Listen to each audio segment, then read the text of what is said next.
welcome to today's On This Day in Tudor History with me, Claire Ridgway, a bit of a Tudor history buff and an author as well. I've written several books, including George Boleyn, The Fall of Anne Boleyn, A Countdown, On This Day in Tudor History, of course, which served as the inspiration for these talks. Now, today I'm going to take you back to Henry VIII's reign. For on this day in Tudor history, the 11th of August 1534, or shortly before, thereabouts, the Friars observant were expelled from their religious houses due to their support of Catherine of Aragon, who of course was Henry VIII's first wife. They'd had their marriage annulled by this point, and Henry had gone on to marry Anne Boleyn. And also due to their refusal to accept the king as supreme head of the church in England.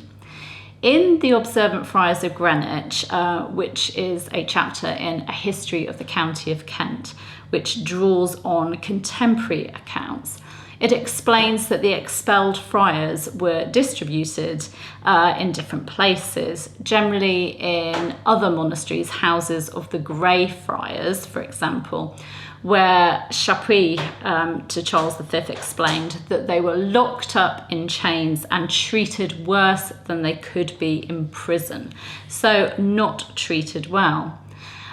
This account, not Chapuis' account, but the account I mentioned, it goes on to say that some, including Friar John Forrest, who'd acted as Catherine of Aragon's confessor and who organised the opposition to the king in the provincial chapter, were imprisoned in London.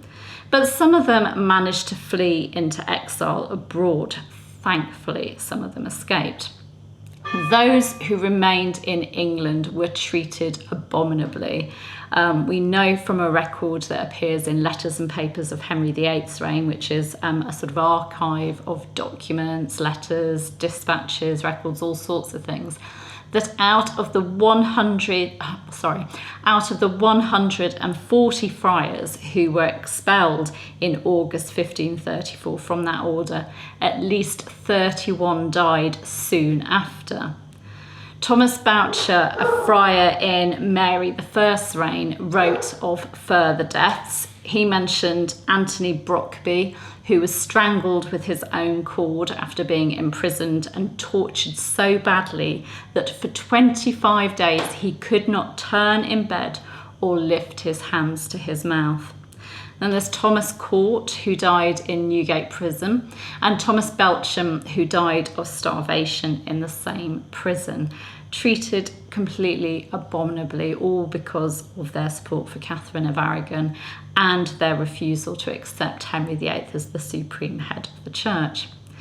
Now, as I mentioned, Catherine of Aragon's former confessor, John Forrest, was one of these men that was imprisoned.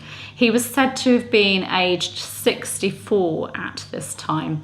He'd apparently spent 43 years of his life in the religious life, in the monastery life. And the Observant Friars of Greenwich account gives details of what happened to him following his imprisonment. At the Grey Friars, he enjoyed considerable liberty. From well-wishers, he received small sums of money for fuel and other necessaries, and was allowed to celebrate Mass and hear confessions. Suspicion arising, Forrest was cast into Newgate and, in examination, admitted that he induced men in confession to hold and stick to the old fashion of belief.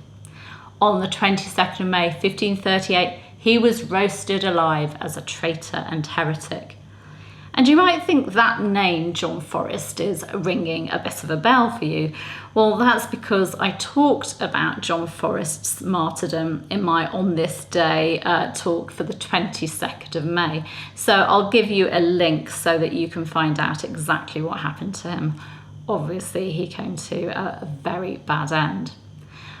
By the way, a bit of trivia here. Catherine of Aragon left instructions for her remains to be buried in a convent of observant friars, but the dissolution of the monasteries meant that by the time of her death in January 1536, There were no monasteries of observant friars left, so it was impossible to keep to her wishes if anybody had actually cared about sticking to her wishes.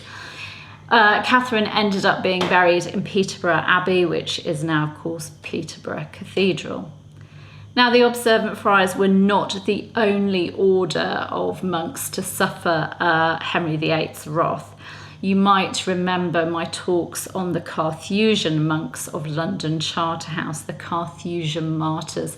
So I'll give you links to those too, just as a reminder about their bad ends, all because they would not sign the oath recognising King Henry VIII as the supreme head of the church. I would say that Henry's treatment of the Carthusian monks and the observant friars was a low point in Henry VIII's reign, but there are quite a few low points, so one of the low points. Okay, so I'll be back tomorrow with another On This Day in Tudor History event for you. You can, of course, subscribe to this channel by clicking round about there, and I would ask you please to do that, as it really does help other people, YouTube, to sort of put me in front of other people so that other people can discover these Tudor tidbits. You can hit the bell to be notified, and you can, of course, give this talk a like as well. Thank you so much. See you tomorrow. Bye-bye.